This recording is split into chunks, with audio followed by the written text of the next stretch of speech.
Can you please tell me what factors which affect the stock market directly or indirectly?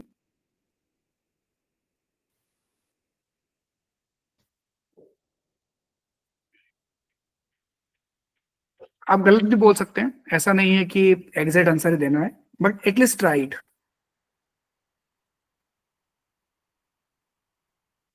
Yes, Daksh, your mic is unmute.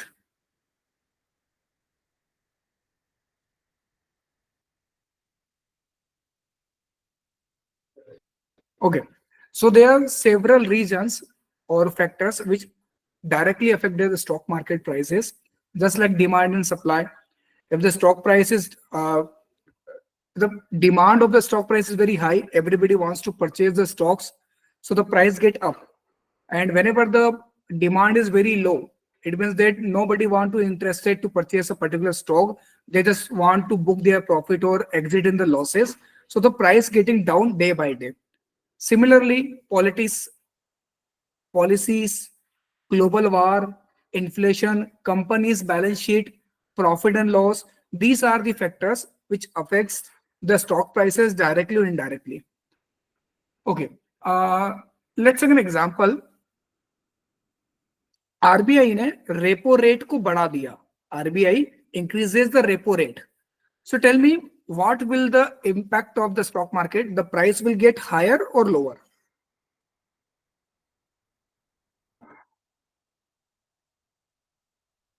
Anybody knows what is the repo rate? नहीं, ठीक है. Repo rate means on which rate RBI provide money to the banks. Just like जब हम bank से loan लेते हैं तो bank हमसे एक इंटरेस्ट लेता है, तो जो इंटरेस्ट रेट होता है जिसको बोलते हैं हम कि मुझे इतना ब्याज देना पड़ेगा लोन पर, इतना इंटरेस्ट मुझे पे करना होगा. सिमिलरली जब आरबीआई मनी देता है किसको, बैंक्स को, तो वो जिस इंटरेस्ट रेट पर वो मनी प्रोवाइड करता है that is known as repo rate. Similarly जब बैंक्स के पास में थोड़ा पैसा एक्स्ट्रा होता है और वो चाहते हैं कि मैं इस मनी को आरबीआई के पास डिपॉजिट कर दूं, तो जब बैंक्स उस मनी को आरबीआई के पास डिपॉजिट करते हैं तो जिस इंटरेस्ट रेट पर उन्हें इंटरेस्ट मिलता है आरबीआई की साइड से वो कहलाता है reverse repo rate. Sir both of the things are very important to जज द बैंकिंग शेयर्स. अगर आपको बैंकिंग शेयर्स में इन्वेस्टमेंट करना है और व्हेनेवर बैंक्स के अंदर कोई आरबीआई पॉलिसी आने वाली है, मॉनेटरी पॉलिसी आने वाली है, तो फर्स्ट ऑफ ऑल हम यही नोटिस करते हैं कि रेपो रेट पे कोई चेंजेस तो नहीं हो रहा है. सो मान लीजिए रेपो रेट 10% है, करंटली रेपो रेट 10% है, आरबीआई ने उसको बढ़ाकर 12% कर दिया, तो इससे क्या होगा, मार्केट में नेगेटिव इंपैक्ट आएगा या पॉजिटिव इंपैक्ट आएगा? Tell me. Positive. Okay, I repeat, the current interest rate or current repo rate is 10%. Now RBI stands a repo rate up to 12%. So what will be impact? It would be negative or positive?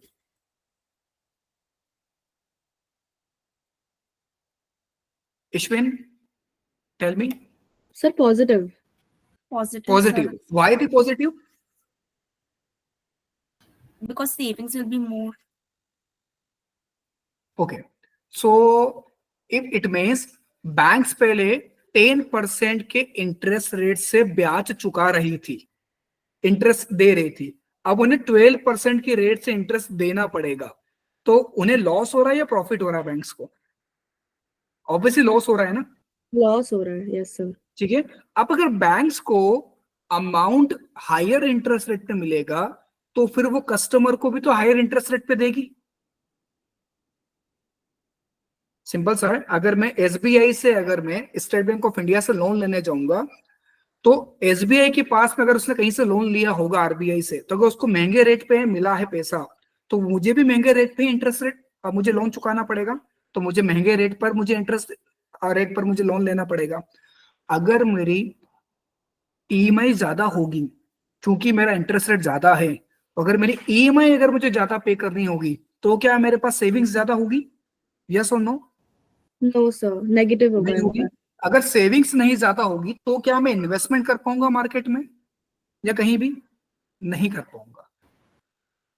और जब market में investment नहीं कर पाऊंगा तो क्या market में demand create होगी?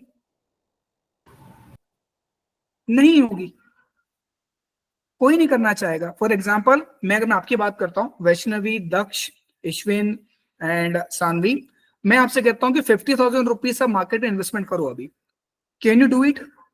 नहीं कर पाओगे, because you don't have a money.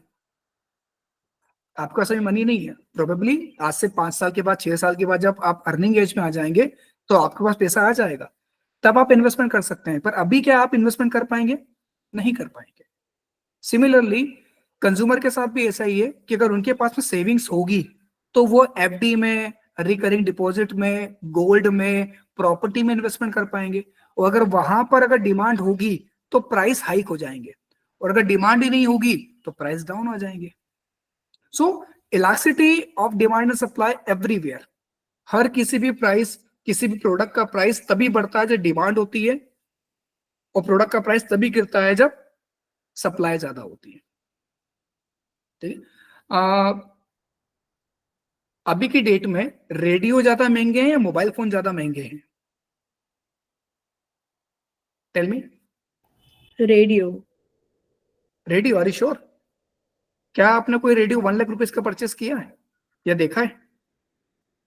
No sir, but like sir mobile phone का सप्लाई ज्यादा है तो आई थिंक नहीं, मोबाइल फोन्स की डिमांड ज्यादा है। अगर मैं आपसे बोलूं कि अगर आपको गाने सुनना है तो आप रेडियो में सुनना पसंद करेंगे या फिर मोबाइल फोन में सुनना ज्यादा पसंद करेंगे? ऑब्वियस आप मोबाइल फोन में सुनना ज्यादा पसंद करेंगे, बिकॉज आप अपने अकॉर्डिंग चूज कर सकते हैं। रेडियो में आपको एफएम पे जो गाने आएंगे वही सुनना पड़ेंगे, और कुछ नहीं सुन सकते आप। तो वहां पर हो सकता है कि आपके फैमिली में दादाजी हैं या नाना जी हैं, वो रेडियो का इस्तेमाल कर रहे होंगे अभी की डेट में, बट अभी आपके फादर या फिर आपके अंकल कोई भी रेडियो का इस्तेमाल नहीं कर रहा होगा, कि मार्केट से भी एब्सोल्यूट हो चुके हैं। मोबाइल के अंदर ही आजकल एफएम का ऑप्शन आ गया है, तो वहीं से अगर हम एफएम सुनना है तो सुन सकते हैं। तो इसी वजह के जिसकी डिमांड ज्यादा होगी उसके प्राइस ज्यादा होंगे। Okay, now the second question is that, अगर आप सभी ने स्टार्टिंग के 4 वीडियोस देखे हैं, रिकॉर्डेड वीडियो, तो उसी में से क्वेश्चन है, अगर कंपनी को अपना शेयर इशू करना है, दैट मीन्स उन्हें अपने शेयर्स को मार्केट में उतारना है, अपनी कंपनी को लिस्ट करना है एक्सचेंज पर, तो कौन सी 2 मेथड से वो अपने आप को लिस्ट कर सकते हैं? Yes, right issue, right issue, very good. IPO. Okay, IPO, right issue, FPO, OFS, ये हमने प्राइमरी मार्केट में समझे थे। पर आईपीओ के अंदर भी 2 प्रोसेस होती है जिसके थ्रू आईपीओ मार्केट में उतारे जाते हैं। So what are the 2 process through which IPO can be successful?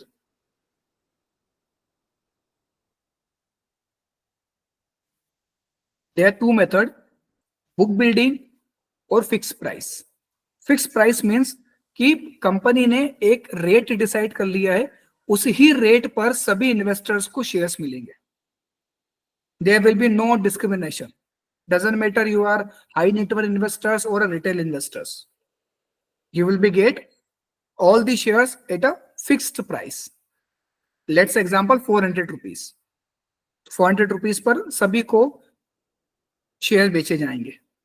But there is a second method called is book building method. In the book building method, the company will decide a price range. Let's say 350 rupees to 400 rupees. 350 रुपए से 400 रुपए का एक यहाँ पर range रखा हुआ है। इट्स अप टू यू कि आप कौन सी प्राइस पर अपनी बिड लगाना चाहते हैं। सो आप में से किसी ने 380 पर परचेस करने के लिए बिड लगाई, किसी ने 400 पे बिड लगाई, किसी ने 350 पर ही लगाई कि मैं क्यों ज्यादा पे करूं, अगर मिनिमम प्राइस 350 है तो मैं 350 पर ही अपना आईपीओ खरीदना चाहता हूं। After successfully bidding date, company will decide the cut off price. Cut off price का मतलब होता है कि वह प्राइस जिस पर कंपनी आपकी एप्लीकेशन को एक्सेप्ट करना चाहती है। अब आप में से मल्टीपल लोगों ने अलग अलग प्राइस पर अपना आईपीओ बिड लगाई थी, किसी ने 350 पे लगाया था, किसी ने 380 पे लगाया था, किसी ने 400 पे लगाया था। कंपनी ने 375 का कट ऑफ प्राइस डिसाइड किया। इसका मतलब क्या हो गया, जिन भी इन्वेस्टर्स ने 375 या उससे ऊपर की एप्लीकेशन लगाई थी उन सभी के आईपीओ एक्सेप्ट कर लिए जाएंगे, एप्लीकेशन एक्सेप्ट कर ली जाएगी। और जिन्होंने 375 के नीचे की बिड लगाई थी उन सभी की एप्लीकेशन कैंसल्ड हो जाएगी, रिजेक्ट हो जाएगी, उन सभी का पैसा उन्हें वापस कर दिया जाएगा। सो 99% जितने भी आईपीओ मार्केट में आते हैं वो सभी बुक बिल्डिंग मेथड के थ्रू आते हैं। आप जोमेटो का आईपीओ देख लो, पेटीएम का आईपीओ देख लो, बीएससी का आईपीओ देख लो, एनटीपीसी का आईपीओ देख लो, every IPO has come with the book building process.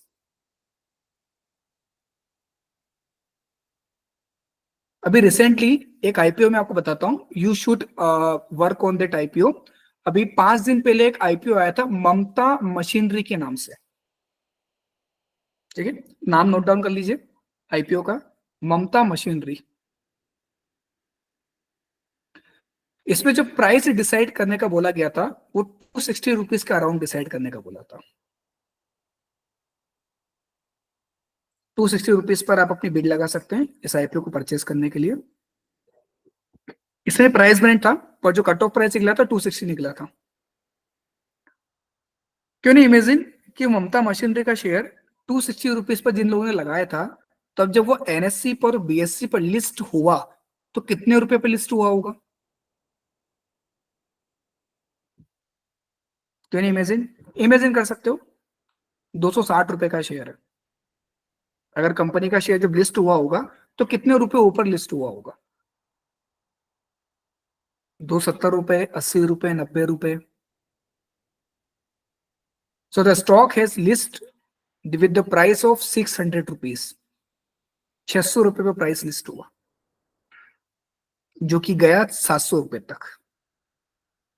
आपका पैसा 3 दिन में 1.5 गुना हो गया, 150% return with in 3 days। This is the magic of IPO. अगर आप एक सही कंपनी को चूज करते हैं, सही कंपनी को देखते हैं, तो आप अपने पैसे को मल्टीप्लाई कर सकते हैं विद इन 3 days। इसीलिए आज की डेट में आईपीओ का चलन सबसे ज्यादा हो गया। Everybody wants to do invest in IPO, but जो चीज जितनी अच्छी दिखती है उतनी थोड़ी सी खराब भी होती है। अब चूंकि डिमांड बहुत ज्यादा होती है, हर कोई आईपीओ में इन्वेस्टमेंट करना चाहता है, तो ये आईपीओ की एप्लीकेशन सभी की एक्सेप्ट नहीं होती है।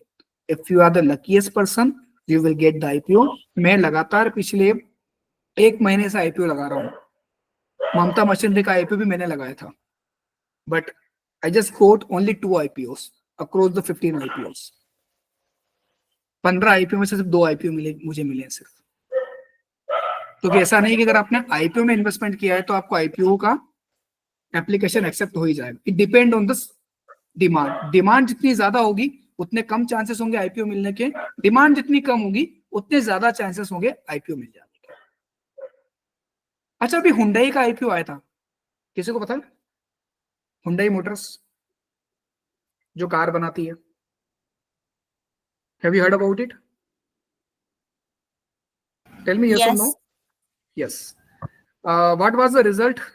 वो प्रॉफिट में लिस्ट हुआ था या मतलब लॉस में लिस्ट हुआ था? Any idea? No, sir. Okay. So the stock has list with the loss of 5%.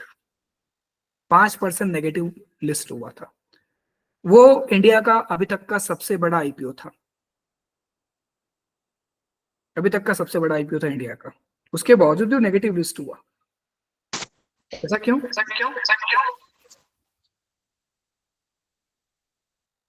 Sir क्योंकि डिमांड कम थी। डिमांड तो बहुत थी। It got like subscribe 2 to 3 times minimum.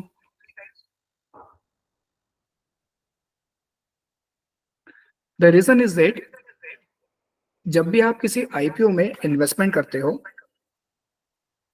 तो आईपीओ में इन्वेस्टमेंट करते वक्त एक रेड हेरिंग प्रोस्पेक्टस नाम का डॉक्यूमेंट होता है। रेड हेरिंग प्रोस्पेक्टस, उसमें सब कुछ लिखा होता है कि कंपनी क्या करती है, कंपनी का मोटिव क्या है, ये पैसे आपसे क्यों लिए जा रहे हैं, इसको कहाँ इन्वेस्ट किया जाएगा, इससे कंपनी की शेयर कैपिटल में क्या चेंजेस आएगा, कंपनी की कितनी वर्थ बढ़ेगी, सब कुछ लिखा होता है।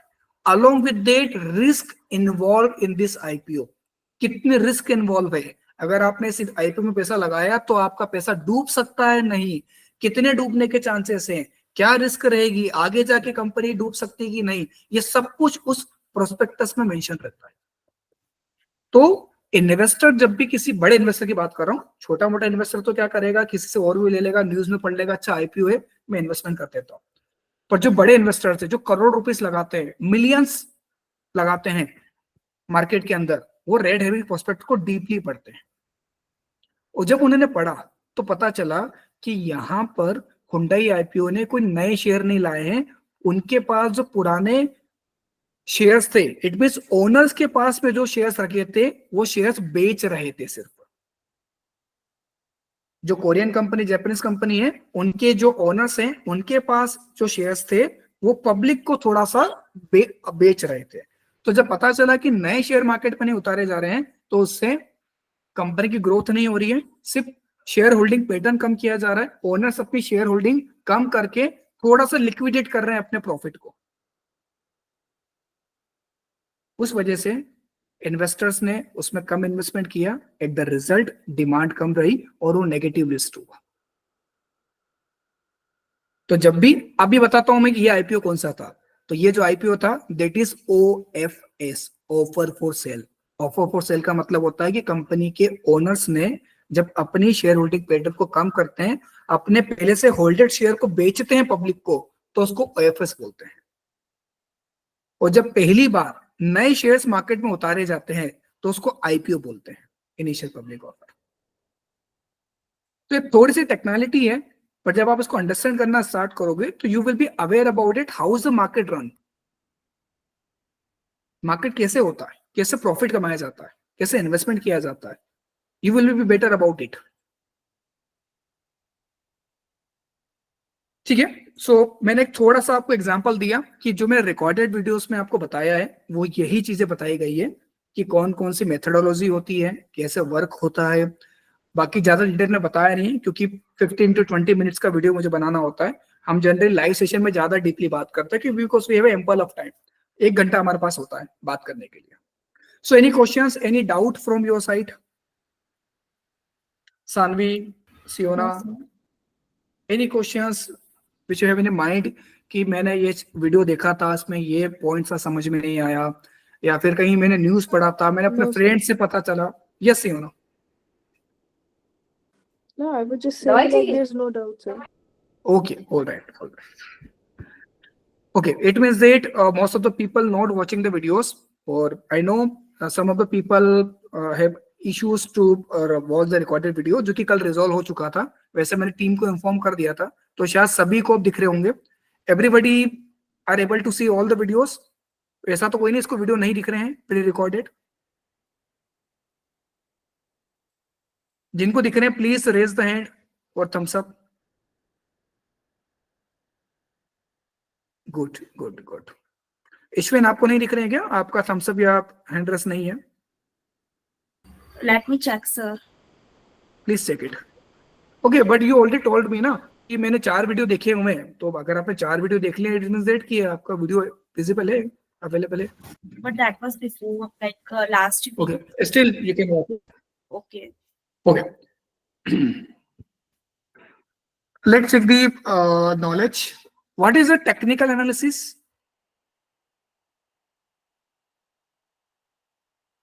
We have covered in the first live session. What is technical analysis?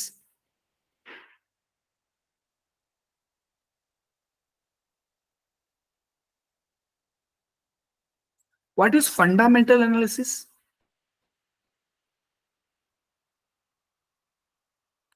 These 2 topics we have covered in the last slide. Yes, Vaishnavi. Sir, technical analysis is analyzing the charts, the stock prices, and the graphs. Very good. It is used for short term investment. Exactly. Very good. And what about fundamental?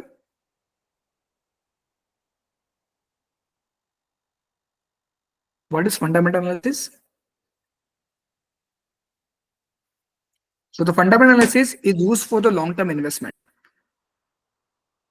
Includes balance sheet reading, profit and loss, government policies, inflation, economic condition, and lots of things which are bigger than a company. Depend on the country to country. So fundamental analysis is used for the long-term investor. It is very useful for the investors. And technical analysis is used by the using charts and is some kind of patterns and indicators, useful for the traders who wants to invest their money for the short term or same day trading purpose. आज ही खरीदा और आज ही बेचना है मुझे, तो technical. आज खरीदा और लंबे समय तक होल्ड करके रखना, fundamental. What are the three trends of the market? तीन तरह के ट्रेंड होते हैं मार्केट में, हमने समझे थे. एक ट्रेंड तो जब मार्केट ऊपर जाता है, एक ट्रेंड जब मार्केट नीचे आता है. Yes, bullish and bearish. very good. Bullish and bearish. Bullish So there's also a indicate third one though, consolidate or range bound market. very good, very good. Consolidate and range bound. So there are three trends of market. Bullish means when the market going upside. Bearish means when the market going downside. And consolidate or range bound means market is in a certain range, not going upside, not going downside. Let's say 100 rupees or 200 rupees. 100 रुपए और 200 रुपए के बीच में market घूम रहा है. 100 रुपए आता है तो वहां से रिवर्स हो जाता है, 200 रुपए आता है तो वहां से डाउन आ जाता है. ना तो 200 के ऊपर जा रहा है, ना 100 के नीचे आ रहा है. That is band. एक रेंज यहाँ पे डिसाइड हो चुकी है. Alright, very good. What is SIP? ये वीडियो आपने नहीं देखा होगा, फिर भी मैं पूछना चाह रहा हूँ. What is SIP used in the mutual fund? So SIP is a systematic investment plan. It's like you make a fixed amount of payment at the every month, and you get like a particular amount of interest on it. And when it matures, you can you get your all of your investments back plus the interest. Very good. Not the interest, return. Yes, sir. Yeah. So the thing is that if you are not able to choose the stocks, you are not very good in the stock market, still you want to invest in the stock market, so you can go with the mutual funds. So there is a fund managers who manage your all funds with a very deeply researched, fundamental, technical. So एक example लेते हैं SBI mutual fund की. आपने नाम सुना होगा SBI mutual fund, HDFC mutual fund. तो आपने एसबीआई म्यूचुअल फंड को टाइप किया, वहां पर पता चला कि म्यूचुअल फंड है जो कि इंडेक्स में इन्वेस्टमेंट करने का मौका देता है. इंडेक्स मींस निफ्टी और सेंसेक्स. तो अगर आप इसमें इस फंड्स में इन्वेस्टमेंट करेंगे तो आपका जो मनी है वो डायरेक्टली निफ्टी में लगेगा. निफ्टी अगर ऊपर जाएगा तो आपका मनी ग्रो करेगा, निफ्टी नीचे आएगा तो मनी ग्रो नहीं करेगा, नुकसान होगा. अब आपने डिसाइड किया कि मुझे एक डिसिप्लिन इन्वेस्टमेंट करना है. लेट्स से 1000 रुपीज मुझे एवरी मंथ इन्वेस्ट करना मार्केट में in the Nifty index. So what you do, you just choose. आप एसबीआई म्यूचुअल फंड को सिलेक्ट करेंगे, वहां पर इंडेक्स फंड को सिलेक्ट करेंगे और वहां पर आप पेमेंट ऑप्शन में एसआईपी चूज करेंगे. अब आपने 1000 रुपीज का प्राइस डिसाइड किया है. सो एवरी मंथ एक सर्टेन डेट, 10 तारीख आपने डिसाइड करी, 10 तारीख को 1000 रुपए आपके बैंक अकाउंट से डिडक्ट होंगे और उसका म्यूचुअल फंड में इन्वेस्टमेंट होगा. So after long time period you see that कि 10 साल की लगातार एसआईपी करने के बाद में मैंने जो भी इन्वेस्टमेंट किया मार्केट के अंदर वो यहाँ से 5 गुना ज्यादा ग्रो कर चुका है. क्योंकि यूजुअली ये माना जाता है कि एवरेज सालाना रिटर्न म्यूचुअल फंड के अंदर जो मिलता है वो 8 से 15% के बीच में मिलता है. तो अगर मैं अच्छे मार्केट की बात करूं तो 15% मिल रहा है, तो अराउंड 6 ईयर में आपका पैसा डबल हो रहा है. So this is a mutual fund. और म्यूचुअल फंड बहुत अलग अलग तरीके के होते हैं. अगर आपको लग रहा है मुझे रिस्क नहीं लेना है मार्केट में, आज डेट म्यूचुअल फंड में लगाइए जहां पे गवर्नमेंट सिक्योरिटीज और बॉन्ड में इन्वेस्टमेंट होगा. आपको रिस्क लेनी है, इक्विटी म्यूचुअल फंड में लगाइए. आपको दोनों को बैलेंस करके चलना है, हाइब्रिड म्यूचुअल फंड में इन्वेस्टमेंट करिए. आपको लग रहा है कि मुझे इक्विटी में भी सिर्फ बड़ी कंपनी में पैसा लगाना है, छोटी मोटी कंपनी में पैसा नहीं लगाना है, तो large cap mutual fund purchase करिए. आपको लगता है कि नहीं छोटी कंपनियां कभी तो बड़ी होगी तो मैं अभी से ही लगा लेता हूं पैसा, तो आप मिड कैप कंपनी में पैसा लगा सकते हैं. और आपको लगता है ये अंडर वैल्यूड कंपनी है, आज भले छोटी है पर 10 साल के बाद बड़ी हो जाएगी, तो स्मॉल कैप कंपनी में पैसा लगाइए. आपको लगता है कि नहीं, मुझे पर्टिकुलर सेक्टर में पैसा लगाना है, I want to invest in a particular sector और पर्टिकुलर थीम। तो लेट्स से एआई, जो भी कंपनी एआई पे वर्क करती है, आप आर्टिफिशियल इंटेलिजेंस स्टॉक्स में लगा सकते हैं, सोलर्स में लगा सकते हैं, ग्रीन एनर्जी स्टॉक्स में लगा सकते हैं। आपको लगता है कि आज से 10 साल के बाद ऑटोमोबाइल इंडस्ट्री यहाँ से दोगुनी हो जाएगी, सबके पार कार होगी। जैसे आज की डेट में साइकिल आपको यूजुअली किसी एक के पास दिखती होगी, वैसे ही आने वाले टाइम के अंदर बाइक्स नहीं दिखेगी, सबके पास कार्स होंगी। तो मुझे लग रहा है कि ऑटोमोबाइल में पैसा लगाना चाहिए, तो उसको बोलते हैं थीमेटिक म्यूचुअल फंड या सेक्टर वाइज म्यूचुअल फंड। तो ऐसे मल्टीपल म्यूचुअल फंड है, depend your choice, depend your risk category, कि आप कितना रिस्क ले सकते हैं। तो जैसे जैसे आप इन्वेस्टमेंट करते जाएंगे, आपका मनी उसी फंड के अकॉर्डिंग ग्रो करेगा। तो मैं सजेस्ट करूंगा, अगर आपको लगता है कि मुझे थोड़ी सी सेविंग करनी चाहिए, थोड़ा इन्वेस्टमेंट करना चाहिए, तो आप अपने गार्जियन की हेल्प से म्यूचुअल फंड में इन्वेस्टमेंट स्टार्ट कर सकते हो। कुछ नहीं करना है, 100 रुपए से भी आप इन्वेस्टमेंट स्टार्ट कर सकते हैं। एवरी मंथ 100 रुपए भी डिपॉजिट करेंगे तो लेटर ऑन कुछ सालों के बाद ही अच्छा खासा बल्क मनी बन जाएगा। अगर आपको लगता है कि नहीं, मुझे थोड़ा इन्वेस्टमेंट बढ़ाना है, तो उसी अमाउंट को वहां से बढ़ा भी सकते हैं और कम भी कर सकते हैं। Any question on mutual fund और एसआईपी?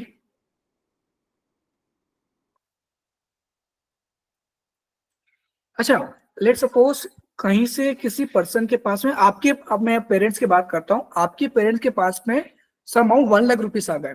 अगर वो जॉब करते हैं तो उन्हें बोनस मिल गया, वो बिजनेस कर रहे हैं तो कहीं से एक अच्छा क्लाइंट मिल गया था, कस्टमर मिल गया था, उनको 1 लाख रुपीस मिल गए। Now they want to invest in stock market. तो क्या आप उन्हें म्यूचुअल फंड सजेस्ट करेंगे या फिर डायरेक्ट स्टॉक इन्वेस्टमेंट सजेस्ट करेंगे? बताएं, क्या सजेस्ट So करना चाहेंगे? mutual funds. म्यूचुअल फंड्स, पर म्यूचुअल फंड तो एसआईपी के थ्रू अमाउंट होता है, उनका सो लमसम अमाउंट है, वो तो एक बार में लगाना चाहते हैं। Is it possible to invest one time investment in mutual fund? Yes, it is possible. There are two options. Number one, SIP, where you choose monthly investment, and the second is lump sum. Lump sum means you can invest wholesome money in the one time. 1 lakh रुपए आपके पास है, 1 लाख रुपए direct investment कर दीजिए market में, फिर आपको 5 साल के बाद, 10 साल के बाद जब भी आपको निकालना, आप निकाल सकते हैं। तो there are two options, SIP और lump sum. अच्छा, लमसम कब अच्छा है और SIP कब अच्छा है? Can you guess it? कब लमसम में इन्वेस्टमेंट करना चाहिए और कब SIP में इन्वेस्टमेंट करना चाहिए?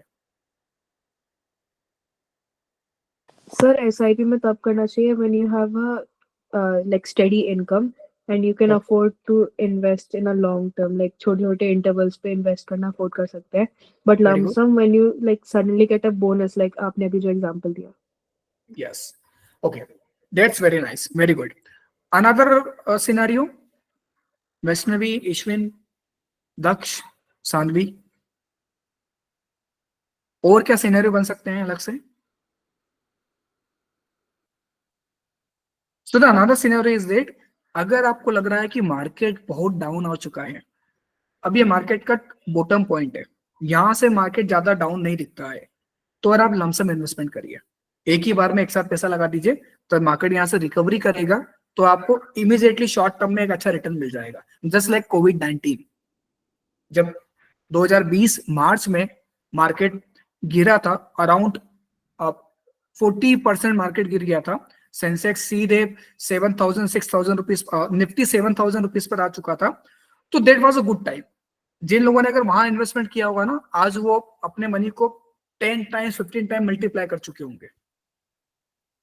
फिर SIP कब करनी चाहिए? Every time. SIP is the evergreen product, जब चाहो तब करो, मार्केट बढ़ा हो मार्केट गिरा हो, उससे कोई फर्क नहीं पड़ता है, क्योंकि यूं भी आप मंथली बेस पे इन्वेस्टमेंट कर रहे हैं, तो एवरेजिंग का फायदा आपको मिल जाता है, और एवरेजिंग का फायदा आपको ऊपर साइड जाएगा तब भी होगा, नीचे की साइड जब मार्केट जाएगा तब भी होगा।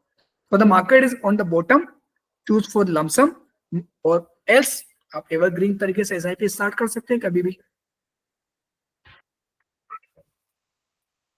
ठीक है, so that's all about the previous sessions, previous topic जो हमने अंडरस्टैंड किए थे। आज का हमारा जो टॉपिक है वो पॉकेट मनी है, कि बेसिकली पॉकेट मनी से कैसे आप अपनी सेविंग स्टार्ट कर सकते हैं, what are the reason to save the pocket money, और क्या क्या तरीके हैं जिससे हम अपने मनी को इन्वेस्टमेंट करते हुए अपने फाइनेंशियल गोल को अचीव कर सकते हैं. So before start the session, I just want to know that, Siona, what will your, like, what would your 5 year goal? अभी आपका 5 साल का गोल क्या होगा? Sir, I guess it would be to get a higher degree. Higher degree. Okay. Vaishnavi, what about your goal?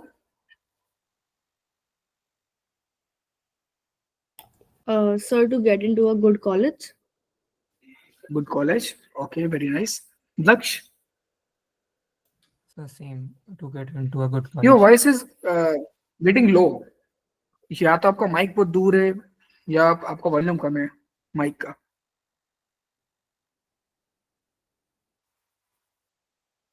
Could you repeat again? So same to get into a good college. Okay. Ishwin, Same, sir, to get a good college and do my bachelor's and master's. okay. So everybody says to get a higher education or better education. Can you calculate it? How much money will required? क्या किसी ने calculate करा है कि कितनी fees लगेगी, Sir, कितना total I expense think 60 to 80 lakhs. 60 to 80 lakhs. Okay. So this is the highest, 60 to 80 lakhs rupees. So अब आप भी चाहते हैं कि ऐसा नहीं हो कि पूरा बर्डन मेरे पेरेंट्स के ऊपर ही आए, क्योंकि वो अगर मेरे ड्रीम को पूरा करना है तो आई ऑल्सो वांट कि देट कि उन्हें इतना हार्डवर्क नहीं करना पड़े. So what you can start this saving from your pocket money. Probably आपको पॉकेट मनी मिलती होगी. आप में से किसी को पॉकेट मनी मिलती है? Raise your hand. किसको मिलती है पॉकेट मनी? नहीं मिलती है. अच्छा, फिर सर्वाइव कैसे करते हो बिना पॉकेट मनी के? दक्ष, सर गेस्ट वगैरह जब आते हैं तो लिफाफा दे देते हैं, उसी से हो जाता है। लिफाफा तो रेयरली आते होंगे ना. ऐसा तो होता नहीं है बिल्कुल कि एकदम 10,000 रुपीज का लिफाफा दे दिया तो कि 2-3 महीने चल रहा है, 4 महीने चल रहा है. सर ओकेजन्स पे मिलती है, मतलब रक्षाबंधन, भाई ओकेशंस में मिलती है. सर, वेरी चाहिए नाइस. होते हुए देखिए, पेरेंट्स दीज ऐसे आर ही दी मांग लेते हैं. बोनसेस. देखिए, ओकेशन और जो गेस्ट आते हैं ना, दीज आर दी बोनस. ये आपका बोनस है. रेगुलर इनकम या रेगुलर पॉकेट मनी मिलती है कि नहीं मिलती, कि हाँ ठीक है, अब आपके पेरेंट बोल रहे हैं कि ये 500 रुपए तुम्हारे हैं, तुम्हारे जो भी स्टेशनरी है या ट्रेवलिंग है, ट्रांसपोर्टेशन है, कुछ भी आपको खरीदना है तो खरीद सकते हो. Anybody getting this type of pocket money? नहीं है. तो फिर तो you already know about the pocket money, क्योंकि गेस्ट आ रहे हैं, उन्होंने अगर 500 का लिफाफा दिया है तो आपने उसको अभी सेव किया होगा, तभी आप बाकी चीजों का खर्चे कर रहे हैं. ओकेशन पे भी अगर आपको 1000 रुपीज और 2000 का अगर आपको एक लिफाफा मिल रहा है अपने पेरेंट्स से, या शॉपिंग में टाइम पे अमाउंट मिल रहा है. यूजुअली मैं जब छोटा था तो मुझे ऐसा होता था कि लाइक मम्मी या पापा में से कोई बोल देता है ये 100 रुपए हैं, सामान लेके आ जाओ. अब पता चल रहा है कि 8 रुपए बच रहे हैं या फिर 10-20 रुपीज कुछ बच रहे हैं, तो वो मैं रख लेता था. तो that is my pocket money. वो कभी डायरेक्टली देते नहीं थे. सामान में से जो बच जाए, फिर वो 1 रुपीज बचे, 20 रुपीज बचे, वो सब मेरे. पर ऐसा नहीं है कि मैं बताता नहीं था, उनको बोलता था ये 20 रुपीज आपके हैं, तो बोलते रख ले तेरे पास में, काम आएंगे. सो उस टाइम में ना गुल्लक बहुत चलती थी, अभी भी चलती है, पिगी बैंक जिसको बोलते हैं. और मेरे पेरेंट्स ने मुझे आदत लगा रखी थी कि आपको गुल्लक में ही पैसे डालने हैं, भले 1 रुपीज हो, 2 रुपीज हो, every day you make a habit.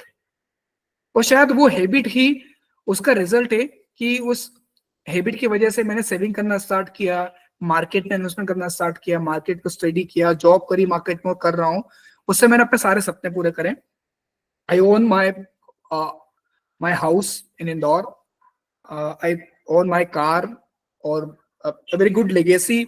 मतलब अगर आगे जाके मैं नहीं भी रहता हूँ तो मैं अपने चिल्ड्रन के लिए या फिर आने वाली जनरेशन के लिए एक अच्छी लेगेसी छोड़ कर जाऊंगा. तो this is the first step कि पॉकेट मनी ही आपका पहला लेसन होती है सेविंग का. So how the pocket money works, let's understand. हम 10 से 15 मिनट के अंदर इसको कवर करेंगे.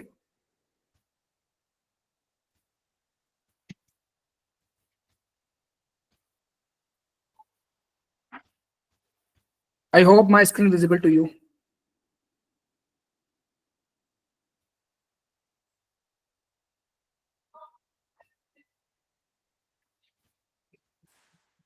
Is it visible? Yes, sir. Good. So what is pocket money? So basically pocket money, you already know about it. Still I'm trying to explain by the definition. That pocket money is a small amount of money that parents or guardian give to their children on a regular basis. It is usually given to kids to help them learn about money and how to manage it responsibly. Pocket money is a great way for children to start learning about the value of money, saving, making choices about how to spend it. So आपके parents जब आपको pocket money देते हैं या कभी भी कुछ लिफाफा देते हैं ओकेशंस पे, गेस्ट के आने पर, किसी भी रीजन से, तो उनका इंटेंशन ये नहीं होता है कि यार चलो ठीक है इनकी जो नीड्स होगी नीड्स पूरी कर लेंगे। नहीं, उनका इंटेंशन होता है कि आप अपने पैसे को कैसे मैनेज कर रहे हो, how you giving the respect to the money. क्योंकि अगर आपको अपनी मनी की वैल्यू नहीं पता होगी तो आप ये कभी कमाने के बारे में सोच ही नहीं पाओगे। तो value of the money, saving and making choices how to about spend it. अब बहुत से लोग ऐसे होते हैं, मैंने देखे हैं, इवन मेरे ही टाउनशिप के अंदर मैं जब देखता हूँ टीनेजर्स को, तो एवरी टाइम जंक फूड खाते मिलते हैं, एवरी टाइम वो प्ले स्टेशन गेम होता है उसको खेलते हुए दिखते हैं। तो ठीक है, इट्स ओके, आप इन अ वीक कर सकते हैं, आप इन अ वीक 2 टाइम कर सकते हैं, पर एवरी डे जंक फूड खाना, एवरी डे आप अपनी अननेसेसरी जगहों पे आइटम खर्च कर रहे हैं, तो इट इज नॉट गुड। वो आगे जाके हमारे लिए नेगेटिव इंपैक्ट पड़ता है। So why we have to save the pocket money? So there are several reasons to save the pocket money. Number 1, goals and aspiration. Everyone has a goal. Just like you said कि सबको एक higher education करनी है, अच्छे schools में जाना है, colleges में जाना है, अच्छा कोर्स करना है, तो वो गोल एस्पिरेशन को अचीव करने के लिए आप आज से ही अपनी पॉकेट मनी सेविंग करना स्टार्ट कर सकते हैं। Any amount you can save, 10 rupees, 15 rupees, 100 rupees, is just about, not about that कि आप कितना सेव कर रहे हैं, इट्स अबाउट डेट कि आपको उसकी आदत कितनी जल्दी लग रही सेव करने की, आप कितनी जल्दी उस मनी को सेव करने की इच्छा रखते हैं, फिर भले 1 रुपीज क्यों ना हो। Financial responsibilities, it provide the knowledge about their financial responsibilities कि कैसे मनी को मैनेज किया जाता है, क्या जिम्मेदारी हमें बनती है। हमारे पेरेंट्स बहुत हार्डवर्क करके, बहुत ज्यादा काम करके कुछ मनी, कुछ पेनी लेके आते हैं घर के अंदर, तो हमारी जिम्मेदारी बनती है कि हम उसको कैसे और किस तरह से यूज करें ताकि वो वेस्ट ना हो। वैल्यूइंग मनी, जैसा मैंने कहा है कि आप अपनी मनी को कितना वैल्यू देंगे, वो डिपेंड करता है कितना पैसा कमा रहे हैं।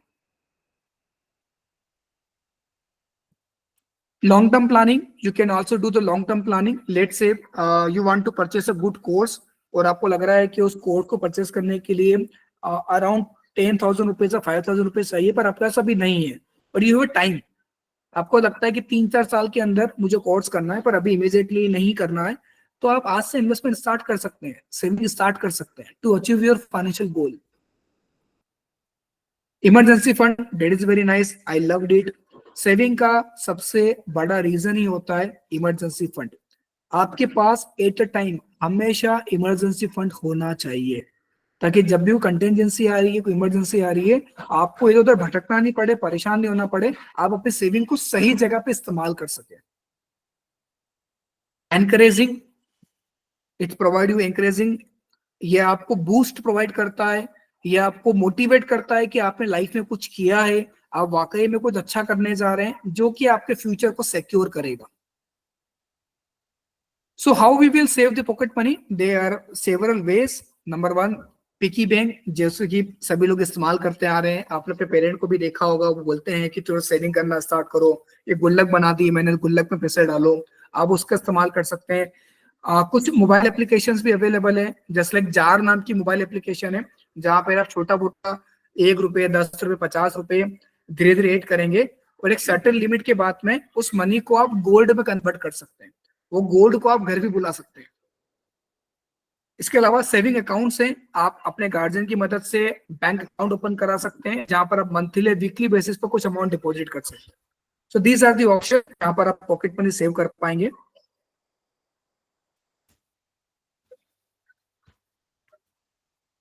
नाउ अभी तक हम कहाँ पॉकेट मनी यूज कर रहे थे, तो most of the person using the pocket money on the wasted item, impulsive buying, junk foods, OTT platforms, social medias. Instead of it, you should invest over the mindful places, just like invest in the stocks, mutual fund, gold, FD, real estate. You cannot do it, so you can invest on yourself as well. आप education में अपने आप को लगा सकते हैं, आप अच्छा कोर्स, अच्छी क्लासेस ज्वाइन कर सकते हैं, आप योगा क्लासेस, मेडिटेशन क्लासेस, ये सब कुछ ज्वाइन कर सकते हैं, so that you can improve yourself also. सो हमेशा पैसा सिर्फ पैसा बनाने के काम नहीं आता है, पैसों से आप अपनी आप को भी हेल्दी रख सकते हैं, अपने आप को एक टारगेटेड ओरिएंटेड रख सकते हैं. तो यहाँ पर आपको अपना इन्वेस्टमेंट करना चाहिए रेदर देन कि आप एक इम्पल्सिव बाइंग में लगे हुए हैं या फिर जंक फूड में लगे हुए हैं. So there is one of the best book which I read, Rich Dad and Poor Dad. How many people read this book? Sevana, Vaishnavi, Ishwin, Daksh, have you read this book? A little bit, sir. Little bit. Vishaka, have you read this book? No, sir, I haven't. Okay.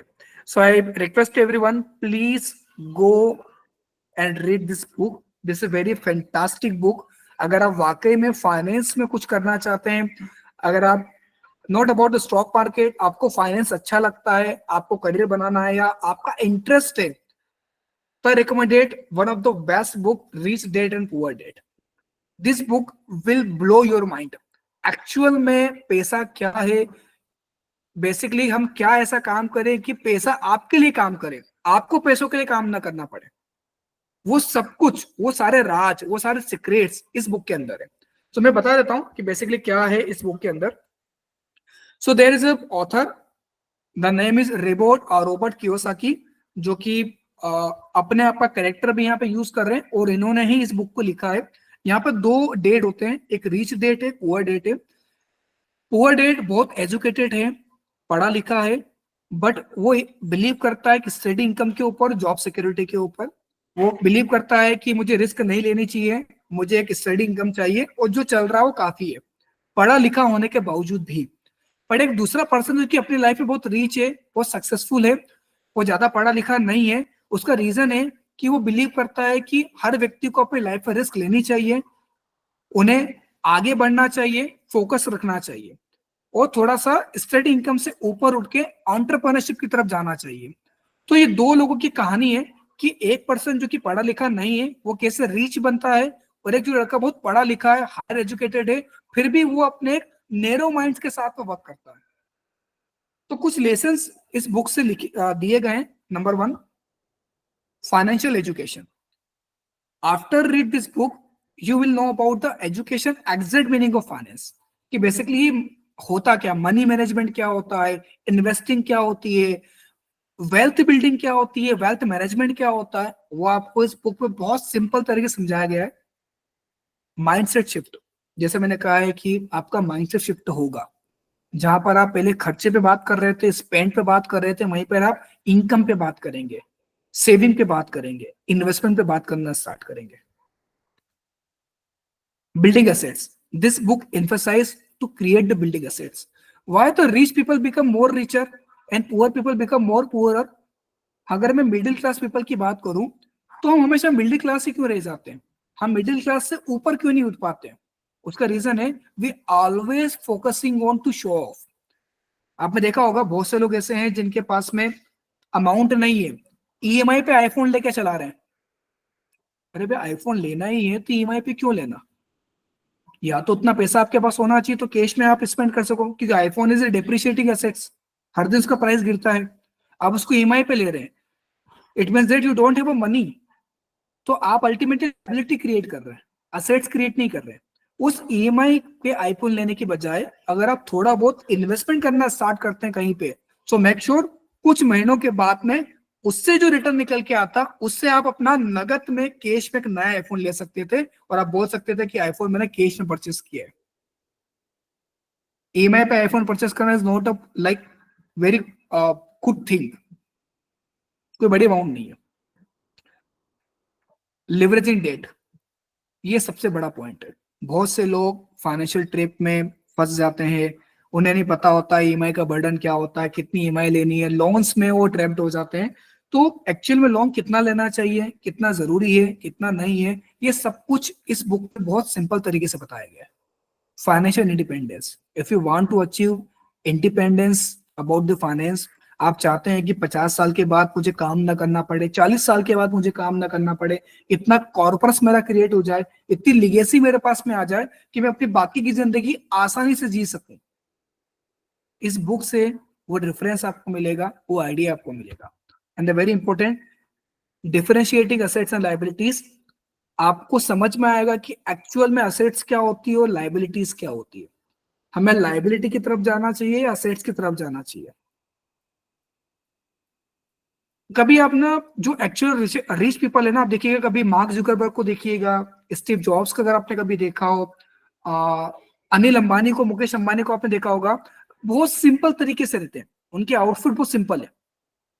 पर वहीं पर अगर आप अनंत अंबानी को देखोगे, अभी recently उन्होंने just मैं इंस्टाग्राम देख रहा था तो मुझे पता चला था कि 25 करोड़ रुपीस की उन्होंने बहुत ही एक्सपेंसिव वॉच पहनी है, जो कि पूरे वर्ल्ड में से 3 वॉचेस है। और वहीं पे उनके जो फादर हैं अंबानी सर, वो उनके हाथ में कभी आप एक्सपेंसिव वॉचेस नहीं देखेंगे, कभी आप उनके एक्सपेंसिव लेगेसी में नहीं देखेंगे। वो सिंपल सोबर व्हाइट कलर की शर्ट है, ब्लैक कलर की पैंट है और एक ब्लू कलर का उनका आउटफिट होता है कोट का, ब्लेजर का। बिकॉज उन्हें पता है कि उन्होंने कैसे कैसे पैसे बनाया है, कहाँ पे उन्हें इन्वेस्टमेंट किया है। तो रिच पीपल हमेशा माइंडसेट की बात करते हैं कि पैसा कैसे बनाया जाए, और जो मिडिल क्लास या फिर हम कह सकते हैं जो कि पुअर माइंडसेट के पर्सन होते हैं, वो हमेशा शो ऑफ की बात करते हैं कि मैं अपना एक लग्जरी घर खरीदूं। नहीं, लग्जरी घर मत खरीदो ना, पहले आप अपना असेट्स क्रिएट कर लो, उस असेट से आपको रिटर्न आता है, उससे लग्जरी घर खरीदो ना, कौन मना कर रहा है। पर आपके पास में एजुकेशन की फीस पे देने के लिए पैसा नहीं है, पर आप आईफोन लेके घूम रहे हैं, तो उस लाइफ का कोई मतलब नहीं है। तो बहुत ही क्लियर माइंडसेट के साथ में बातें बताई गई है। सो आई होप कि ये बुक आपको बहुत अच्छी तरह समझ में आएगी। And I request to everyone, ये ऑनलाइन भी अवेलेबल है, गूगल पे इसका पीडीएफ आपको मिल जाएगा, डाउनलोड करिए, पढ़ना स्टार्ट करिए। आप इसका ऑडियो भी सुन सकते हैं और इवन यूट्यूब पे जाके इसकी समरी भी देख सकते हैं, जो कि 10 से 15 मिनट के अंदर समरी खत्म हो जाएगी।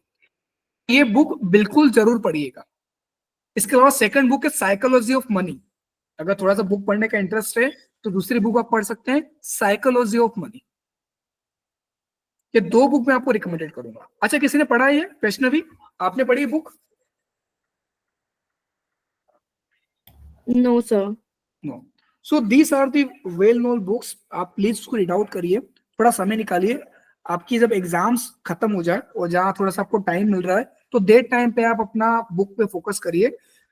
आपको क्लियर कट आइडिया मिलेगा कि एक्चुअल में आपका करियर कहाँ बनाना है, आपको कैसे काम करना है, आप अपने फाइनेंशियल इंडिपेंडेंस कैसे अचीव कर पाएंगे। So this is all from my side from today. इसका आगे का प्रोसेस मैं आपको बता देता हूँ। इसके बाद में आपके कुछ 2 से 3 और सेशंस होंगे जो कि युवा की टीम से लिए जाएंगे। देन आफ्टर आपका एक असेसमेंट होगा, और असेसमेंट होने के बाद आपकी इंटर्नशिप होगी। इंटर्नशिप के अंदर आपको वीकली एक टास्क दिया जाएगा, वो टास्क आपको कंप्लीट करना है, और सैटरडे को तक आपको उसको सबमिट करना रहेगा। मंडे को आपको टास्क मिलेगा, सैटरडे तक आपको सबमिट करना है। कि 4 या 5 टास्क आपको मिलेंगे, और इन अ मंथ आपकी इंटर्नशिप कंप्लीट हो जाएगी। Then you will get the certificate of the internship. तो दिस इज अ सिनेरियो कि आगे के डेज कैसे निकलेंगे। टिल द टाइम जितने रिकॉर्डेड वीडियो आपके पेंडिंग है वो वॉच करिए। कहीं भी कोई डाउट आता है, कोई क्वेश्चन आता है, मेरा नंबर है व्हाट्सएप ग्रुप के अंदर, आप मुझे पिन कर सकते हैं, अपने क्वेश्चन पूछ सकते हैं मुझसे। Any time I will be available for you. तो I hope you have enjoyed entire series, entire program. अगर फिर भी कोई क्वेश्चन है तो मुझसे पूछ सकते हैं। Any question? I expect more question from your side because today is the last session.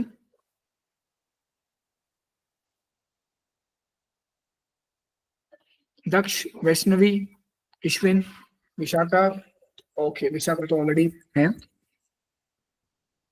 Okay, so अगर questions नहीं है, so I assuming that कि आपको अभी और पढ़ने की जरूरत है। आप सारे वीडियोस दोबारा देखिए and you can give a thumbs up अगर आपको पूरा प्रोग्राम अच्छा लगा, जो बातें हमने करी है वो आपको समझ में आई है और ये आपके लिए वर्थ रखी है। So give me thumbs up ताकि समझ पाऊं कि हमने जो डिलीवर किया है सक्सेसफुल मैंने में डिलीवर किया है।